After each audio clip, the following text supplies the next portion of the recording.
This poor cardinal is sideways in the lionfish's mouth, eggs and all.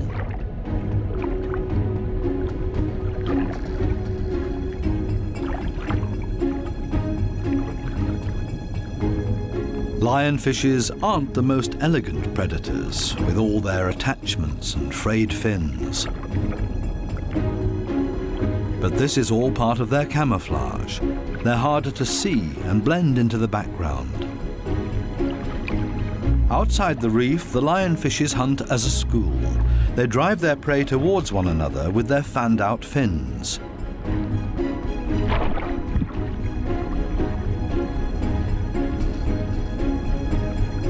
They prefer to attack from above, cornering their prey. This is not a different location, just different light. These special blue lights totally change the appearance of the reef.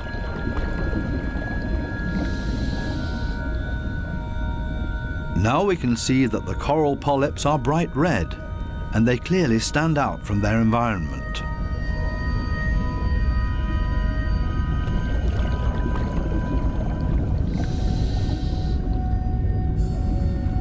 A new and fascinating perspective on the communication of many ocean inhabitants. And suddenly an eruption of sorts.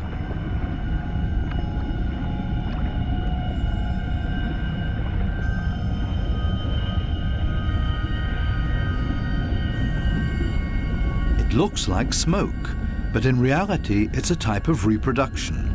A carpet anemone is ejecting its sperm.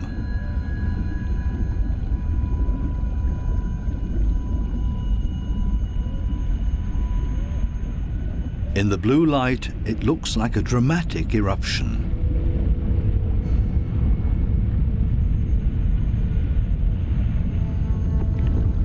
A hermit crab as a magic lantern.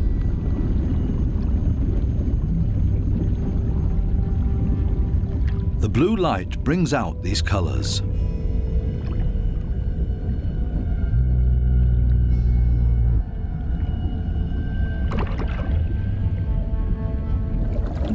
An entire group of lionfishes on a food foray.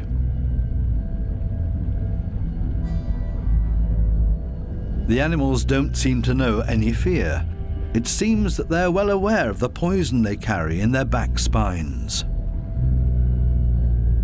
They even use the light of our dive torches to their advantage. There's no nightly rest to be had here.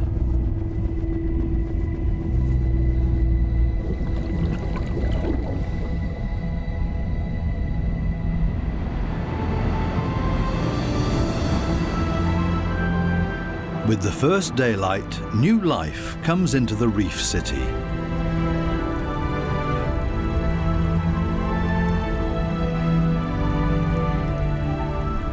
They all seem to start going again, ponderously with armored fins.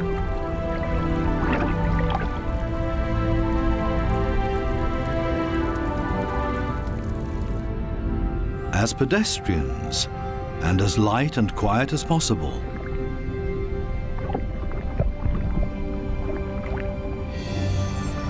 Mother and daughter, elegant and synchronous.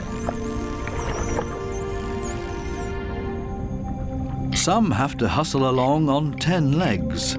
This spider crab runs straight into a brittle star gathering. A giant smash-up in the early morning. Wildly flopping around, everybody tries to get away.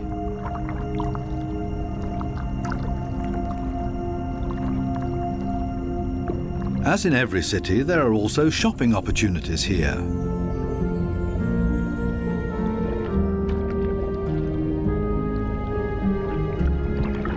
This moray eel knows her shops well.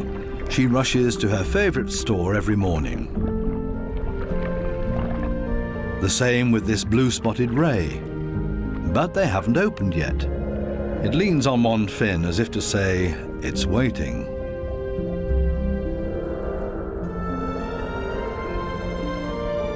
Similar problems in a branch further up. These sweet lips are also waiting to be tended to. Here they come, a little late this morning. The small cleaner wrasses are starting to open their shop and are hungry. They're ready to rid their customers of parasites.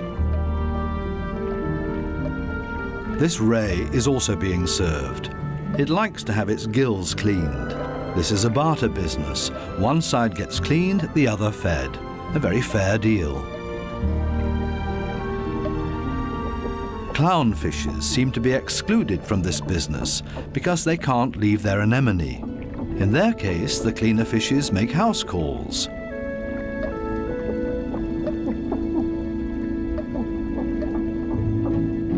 This snake eel is also otherwise engaged, and the cleaner shrimps are also making house calls for him. Finally, it's the moray's turn. It has a lot of nutritious freeloaders on its skin and in its gills.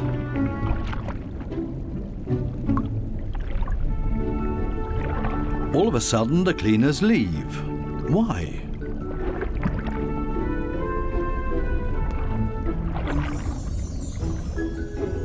This Titan triggerfish is no better off. The treatment has stopped before he was finished. The cleaner fishes have new customers, clients that have never come to see them before, and they're now being preferred over old customers. The point is that these new clients will like the service here so much that they will come back again. The regular customers have to be patient and wait until the new clients are finished. Cleaner fishes operate solely according to economic rules. This guy has also come for the first time and quite enjoys their service.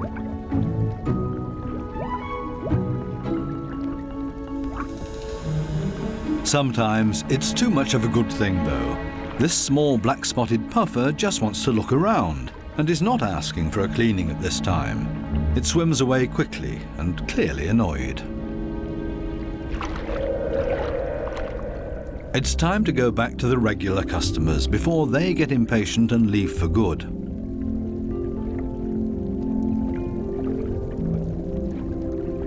Digging deep where the gills are dirtiest.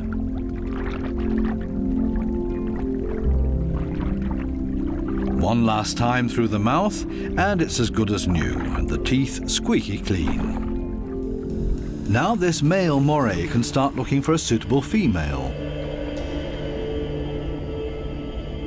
She is clearly not interested in male visitors. This next dugout also does not look encouraging.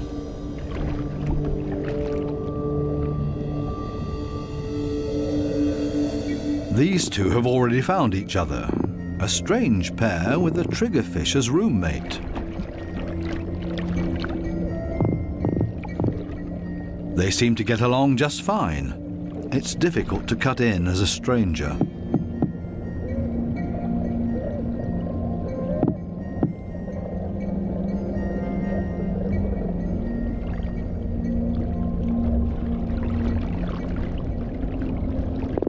It would also be well advised to stay away from this giant triggerfish.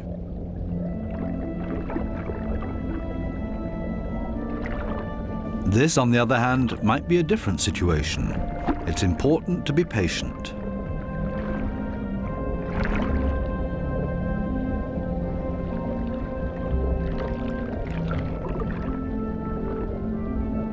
This female moray does not seem to be too reluctant. She's showing her teeth, which is not a sign of aggression, quite the opposite. She finally agrees to a date.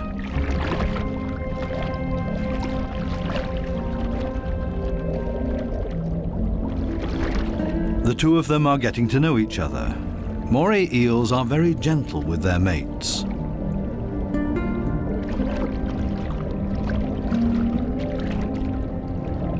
And they're good for another surprise, as partners of a phenomenal hunting party.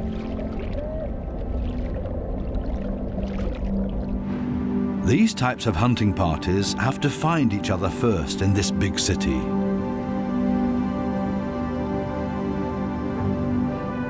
The right place for the moray and her partner. The morays cooperate with the groupers. It's not so far-fetched. The grouper hunts in the open and the moray inside the reef. The moray is able to get in between cracks and crevices that the grouper can't get to. Together, they're a strong team.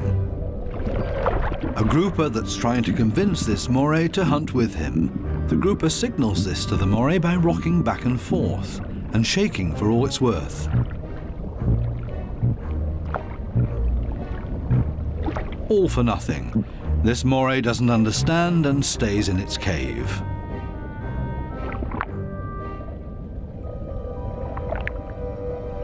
Next try. Maybe the moray will react this time and swim with him. Again, no luck.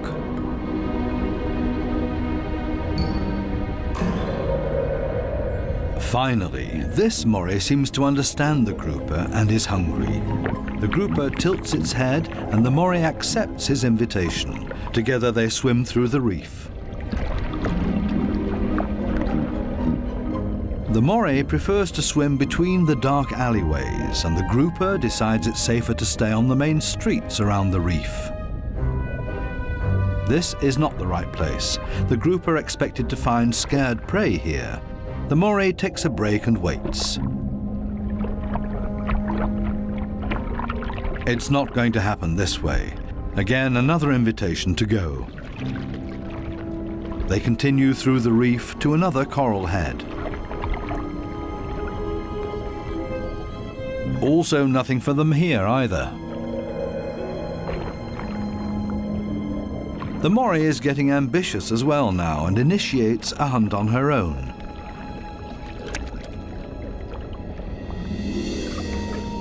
She might be better at finding hunting spots. They're successful in this next coral head, and then everything happens very quickly. The fishes are panicked, and both hunters are able to profit from that.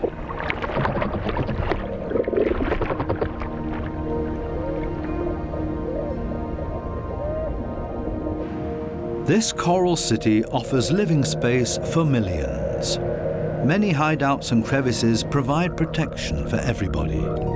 My home is my castle.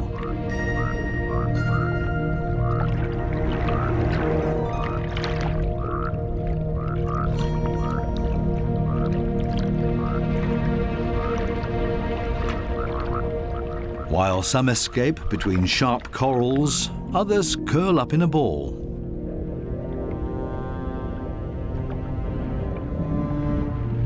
Octopuses don't have bones and are therefore able to change shape. Their homes are usually very tight and space-saving.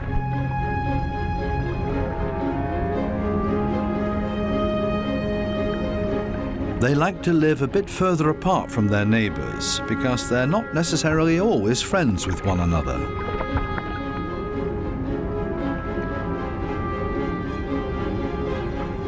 It might be best to put up a wall of stones between them. The ocean offers many hideouts, which is synonymous with survival for many ocean inhabitants.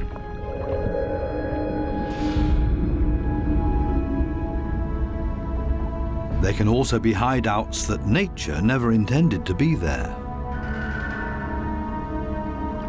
Such as this giant wreck, 240 feet deep.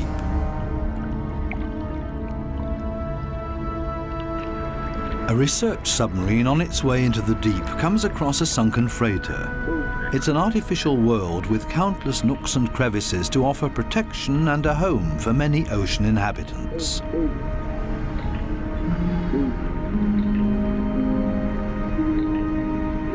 The wreck has long been overgrown with all kinds of sea life. The side of the hull has become a living wall made of corals and sponges.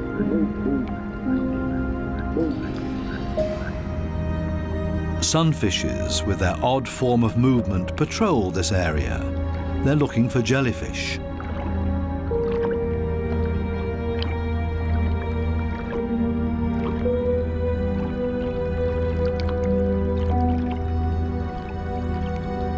In steerage, where the current is strongest, filter feeders have found a new home, such as these sea fan corals. They feed on the tiny plankton particles. a unit that has grown together made of technical, man-made and organic structures. Even the steel anchor has grown a second skin, made of living beings. It offers these delicate creatures a solid structure to grow on. They have all made a comfortable home in this sunken world. Not even the lights of the stub disturb any of the wreck inhabitants. New life has been created out of the tragedy of this sunken ship, the ingenious, life-renewing cycle of nature. The morays are sharing a home. They seem to be exceptionally friendly towards one another, even with this conger eel as their neighbour.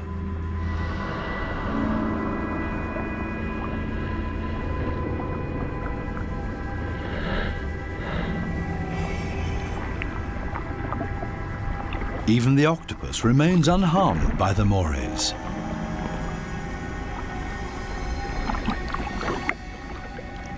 A unique environment made of steel that offers many different opportunities for ocean inhabitants to use it.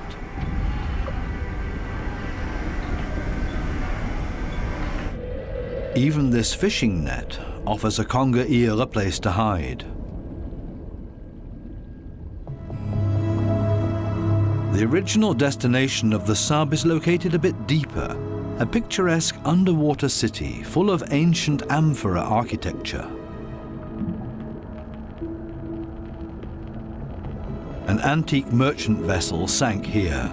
Only the clay containers, once filled with Greek wine, are still visible. Now they offer homes and protection to many ocean inhabitants. Similar to the reef, hiding places are essential for staying alive down here. The amphorae have a very special shape. They taper towards the bottom, so they could be stored sitting upright in a layer of sand in the hull of the ship.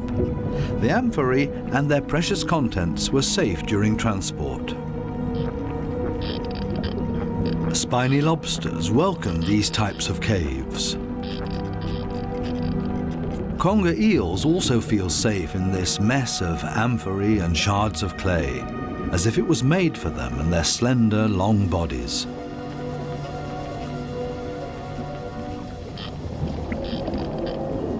The city of amphorae on the ocean floor provides countless opportunities to observe, disappear, and be unseen.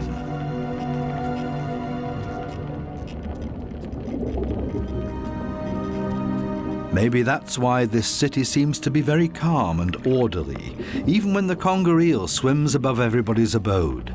Nobody panics because they only have to withdraw slowly into their homes and are safe. The same goes for this forkbeard.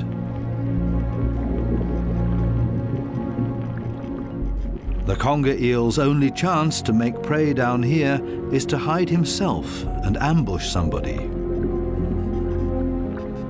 The sunfishes also don't have much luck feeding here, for the same reasons as the conger eel. On the other side of the globe, the Spencer Gulf in southern Australia. Every year, hundreds of giant cuttlefishes meet up to mate. The rocky seabed offers great holes and caves to hide the eggs.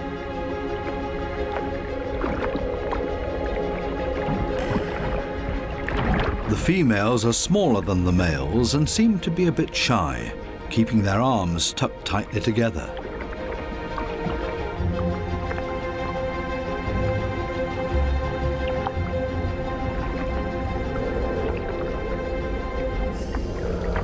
The males, on the other hand, present every bit of themselves openly to impress the females, but also other males that are potential rivals.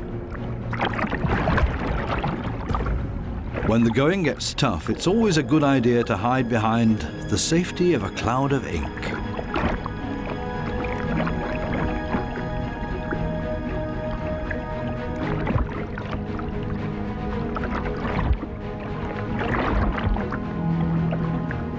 Without much success. Escape in reverse.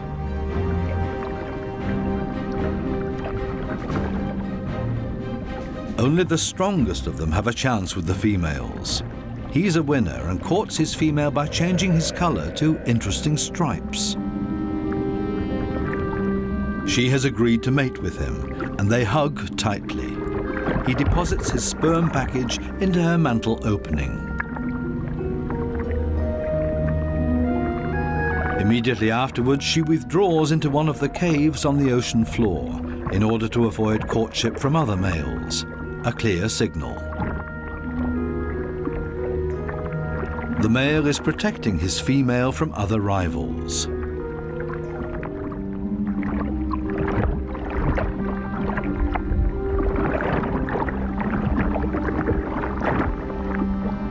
But there's always the unexpected.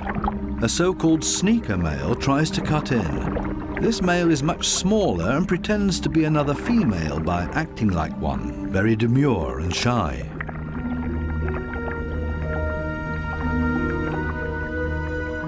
All seems to be fine in the den. He's busy chasing away other rivals from this new supposed female. Especially now that there are 2 females under his protection. It can't hurt.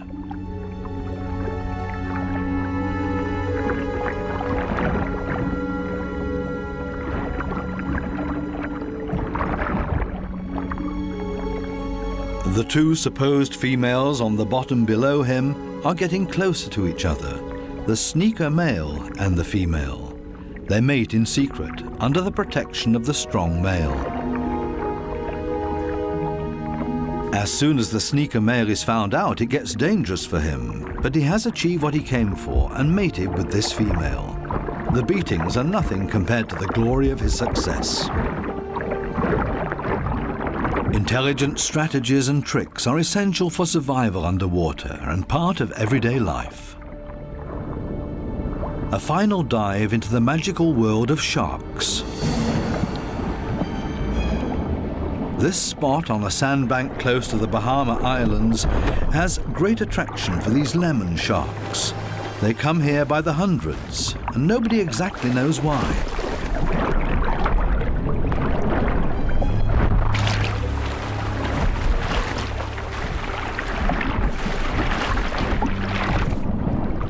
This sandy plateau in the middle of the open ocean is easy for scientists to get to.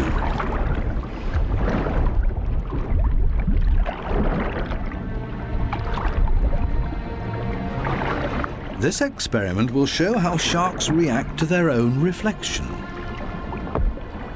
The metal mirror stands upright on the seabed. The animals that swim towards it will see their own reflection coming closer. How will these lemon sharks react? Now the researchers have to have strong nerves. Things stay surprisingly calm. The foreign object is almost ignored, as if it had been there forever. The sharks either swim past it or underneath it.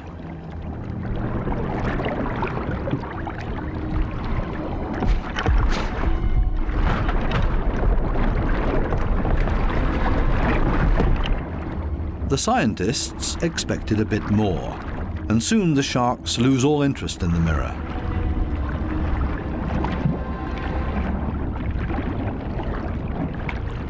Some sharks even calmly drop to the seabed to rest.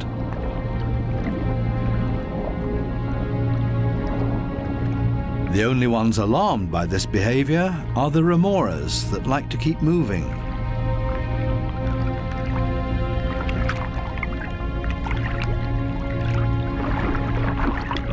They let go of their shark and see if they can't hitch a ride with a more active individual. Shark hopping. This one isn't a good choice either, so they continue to yet another one.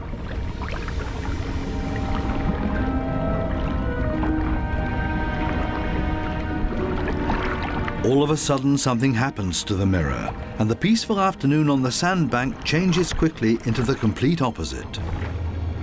The rope that the mirror is attached to loosens and the mirror falls over.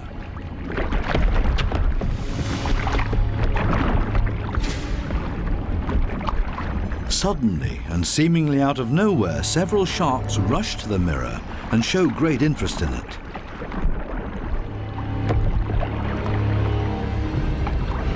They smell and touch it, and they get more and more excited.